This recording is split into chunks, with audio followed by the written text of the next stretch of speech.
बिस्मिल्लाहिर्रहमानिर्रहीम अस्सलामु अलैकुम रहमतुल्लाह। इस्टेब्लिशमेंट की जानिब से जो इस हुकूमत के ऊपर या आप कह लें शहबाज शरीफ के ऊपर सीधा आ जाएं, शहबाज शरीफ के ऊपर और सदर आसिफ अली जरदारी, नून लीग और पीपल्स पार्टी और शरीफ ख़ानदान और जरदारी ख़ानदान, इस्टेब्लिशमेंट का गुस्सा जो इन दोनों के ऊपर है वो आखिरकार अब ख़बरों के अंदर बाकायदा आ गया है और अब बाकायदा रिपोर्ट होना शुरू हो गया है। और यही वो सबसे बड़ी कहानी है, यही वो सबसे बड़ा मामला है, यही वो सबसे बड़ी डेवलपमेंट है, या यही वो सबसे बड़ी ब्रेकिंग न्यूज़ है जो कि आखिरकार एक बहुत बड़े सहाफ़ी की जानिब से ब्रेकिंग न्यूज़ के तौर पर दी गई है और बता दिया गया है कि इस्टेब्लिशमेंट अब इनसे उकता गई है, इस्टेब्लिशमेंट अब इनसे निजात छुड़ाना चाहती है और सबसे पहले दो लोगों की कुर्बानी दी जाएगी, दो बड़ों की कुर्बानी।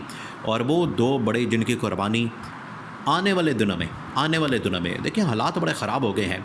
ना सिर्फ मुल्की हालात बहुत ख़राब हो चुके हैं बल्कि पाकिस्तान के अंदर इस वक्त इकॉनमी की सिचुएशन और पॉलिटिकल सिचुएशन और सिक्योरिटी सिचुएशन सबसे बढ़कर, आप इस बात को ईजी ना लें, ये कोई छोटा मसला नहीं है कि पाकिस्तान की जो सिक्योरिटी सिचुएशन है वो इस चीज़ के साथ जुड़ी हुई है, जो पाकिस्तान की इकॉनमिक और पाकिस्तान की जो पॉलिटिकल सिचुएशन है। अब आ जाएँ इसके ऊपर, ये बहुत बड़ी ब्रेकिंग न्यूज़ आई है। सुहेल बड़ाइच आपको पता है पाकिस्तान के बहुत बड़े सहाफ़ी, बड़ा नाम, जिस तरह से पाकिस्तान में हामिद मीर और नजम सेठी वगैरह एक बहुत बड़े नाम हैं, बिल्कुल उसी तरीके से सुहेल बड़ाइच एक बहुत बड़ा नाम है और इनके पास इस्टेब्लिशमेंट की बड़ी ख़बरें होती हैं। आपको पता है दो चार लोग ऐसे हैं जिनके पास इस्टेब्लिशमेंट की बिल्कुल डायरेक्ट सोर्स से ख़बर आती है। उन्होंने एक कॉलम छाप दिया, खबर की बेसिस के ऊपर पूरा उन्होंने कॉलम छाप दिया और उसके अंदर उन्होंने बयान कर दिया, सारी कहानी खोल के रख दी है, सारा उसके अंदर वाक़या बयान कर दिया है, सारा मामला उसके अंदर रख दिया कि किस तरीके से इस्टेब्लिशमेंट। और देखें ये ख़बरें आपको दे रहे थे, मुसलसल आपको दी जा रही थी खबरें, हमारी जानिब से भी ये खबरें आपको दी जा रही थी, बताया जा रहा था कि इस्टेब्लिशमेंट बड़ी तंग है, इस्टेब्लिशमेंट इमरान खान से राब्ते में है। नजम सेठी ने अभी चंद दिन पहले कहा था कि डायलॉग हो रहा है, कम्युनिकेशन हो रही है, बातचीत हो रही है। तो ये जो आपको नज़र आता है कि ये इमरान खान के ऊपर जो इस वक्त आपको पता है कि इनके अरकान कौमी असम्बली को, फिर उसके बाद पंजाब असम्बली को डिस्क्वालीफाई किया जा रहा है, नाअहल किया जा रहा है, पर्चे हैं, मुकदमात हैं, केसेस हैं, फैसले हैं 9 मई की और पता नहीं क्या क्या। ये सब कुछ असल में उस स्ट्रैटेजी का हिस्सा होता है। अगर आप उस स्ट्रैटेजी को समझें, अगर आप सियासी तारीख को समझते हैं तो फिर आपको समझ आएगी कि सियासत के अंदर पैरेलल जो है वो टॉक फाइट होती है। बातचीत हो रही है, दूसरी जानिब लड़ाई हो रही है, बातचीत हो रही है, लड़ाई हो रही है, ये पैरेलल बराबर में चलती हैं दोनों चीज़ें। और इस वक्त आपको जो लड़ाई नज़र आ रही है वो इसका मतलब ये है कि कम्युनिकेशन के अंदर तेज़ी आ रही है, जिसकी वजह से लड़ाई के अंदर तेज़ी आ रही है, क्योंकि वहीं पर बारगेन आखिरकार आपने अपने आप को शो करना होता है, दिखाना होता है। तो नजम सेठी की जो राय थी, तज्जिया था, बड़ा ज़बरदस्त था और इमरान खान के साथ बातचीत, कम्युनिकेशन, वो आपको पता है वो गवर्नमेंट के लिए तो वैसे ही बबाल जान है, उनको पता है कि ये हमारे लिए ख़तरे का बायस है। अब ये जो खबर सामने आई है इसने तो बंचाल पैदा कर दिया है, जलजला आ गया है इस वक्त ताकत के ऐवान में, वज़ीर-ए-आज़म हाउस के अंदर, ऐवान सदर के अंदर, और दोनों की कुर्बानी इस वक्त तैयार है, दोनों कुर्बानी के बकरे बनने के लिए तैयार है। बल्कि कुर्बानी का बकरा इनको बना दिया गया था बड़े अरसे से, 1.5 साल से, 2 साल से, 3 साल से ये कुर्बानी के बकरे ही हैं। वो आपको पता है, आपने सुना है कि बकरे की माँ कब तक खैर मनाएगी, तो ये दोनों कुर्बानी के बकरे हैं। अब इनकी कुर्बानी का वक्त आ गया, ज़िबा करने का, इनको छुरी फेरने का वक्त आ गया। अब खबर क्या जो सुहेल बड़ाइच ने भी दी है, हम भी आपको दे रहे थे, काफ़ी अरसे से बता रहे थे अपनी वीडियोज़ के अंदर, मुसलसल आपको आगाह कर रहे थे, वो ये है कि इस्टेब्लिशमेंट इस वक्त इस्टेब्लिशमेंट की टेबल के ऊपर रिपोर्ट्स मौजूद हैं।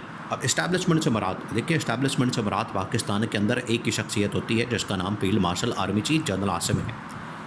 अब आपको पता है वो वैसे ही एक तो 4 स्टार जनरल पाकिस्तान के अंदर मान नहीं होता, उसके पास इतनी ताकत होती है, पावर होती है, वो इतना मजबूत और पावरफुल होता है, उसके पास इतनी अथॉरिटी होती है, इख्तियारात होते हैं, पूरा मुल्क उसके इशारे पर चलता है, एक उंगली पर चलता है। अब आर्मी चीफ जनरल आसिम के पास तो वैसे ही एक और स्टार आ गया, वो फील्ड मार्शल 5 स्टार जनरल बन गए, तो उनकी ताकत का लेवल आप चेक करें। उनके सामने रिपोर्ट्स रखी गई टेबल के सामने, उनकी टेबल पर ये तमाम चीज़ें, काबीना की, वज़ीरों मशीरों की, इसके अलावा आप देखें कि इनकी जो इस वक्त आपकी तमाम की तमाम वज़ीरों मशीरों की आपको इस वक्त एक पूरी फ़ौज नज़र आती है और अहदेदार नज़र आते हैं, लोगों को इनको भर्ती किया क्या है। और आप देखें अभी मिफ्ता इस्माइल मैदान के अंदर आ गया, मिफ्ता इस्माइल, शाहिद खान अब्बासी और इस तरह के बड़े लोग, ये सारे इस्टेब्लिशमेंट के कहने पर चलते हैं। बहरहाल वो एक अलहदा बड़ा इंटरेस्टिंग इस वक्त सब कुछ हो गया। अब ये जो मामला सामने आया इस वक्त शहबाज शरीफ की और सदर आसिफ अली जरदारी की कुर्बानी का, पहले तो वज़ीरों मशीरों की जो तमाम की तमाम नाअहली, नालायकी, इनकी करप्शन, लूट मार और ये तमाम चीज़ों की रिपोर्ट्स, उसके अंदर ही शहबाज शरीफ और आसिफ अली जरदारी इनकी लूट मार। आप देखें ये शुगर मिलों का मसला ही सबसे बड़ा मसला बन चुका है। आप इसे अंदाज़ा करें कि शुगर मिल ये शहबाज शरीफ की अपनी वज़ीर आज़म है इस मुल्क का, अपनी उसकी ख़ानदान के अंदर तकरीबन को 10-12 मिलें, इसी तरह से जरदारी ख़ानदान के अंदर 10-12 मिलें।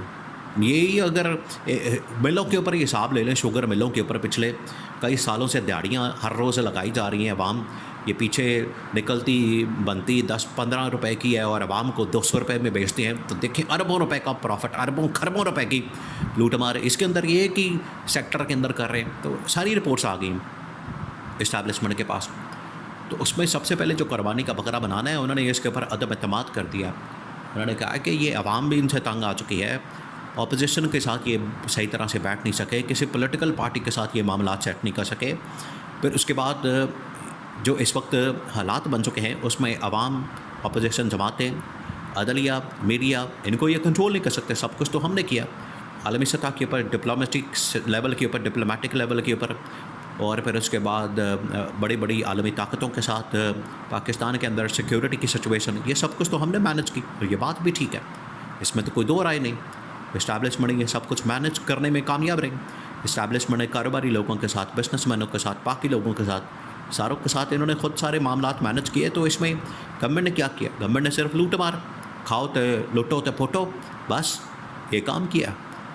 तो ये सब कुछ इनके सामने आ गया। पब्लिक भी इस वक्त तंग है।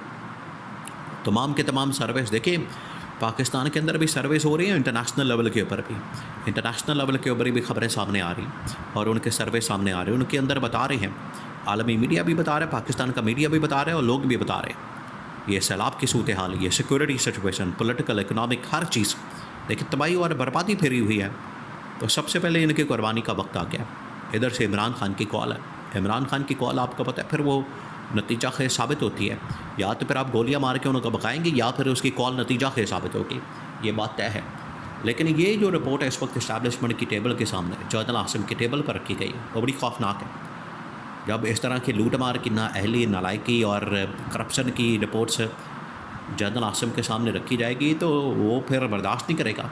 कहानी तो एक मशहूर है इमरान खान के मतलब कि उसकी करप्शन के ऊपर जब इसने आगाह किया तो आखिरकार ये जनरल आसिम ने आगाह किया तो बतौर DGI, तो आर्मी चीफ बनने के बाद इनकी करप्शन को क्या अफोर्ड कर लेगा, बर्दाश्त कर लेगा? वो फिर नहीं करेगा। तो डबल स्टैंडर्ड तो नहीं वो कर सकता। अब करप्शन की लूटमार की रिपोर्ट्स नाअहली, नालायकी की सामने आई है, तो ये सबसे पहले दोनों की कुर्बानी, दोनों को ज़िबा करने का फैसला किया जा चुका है।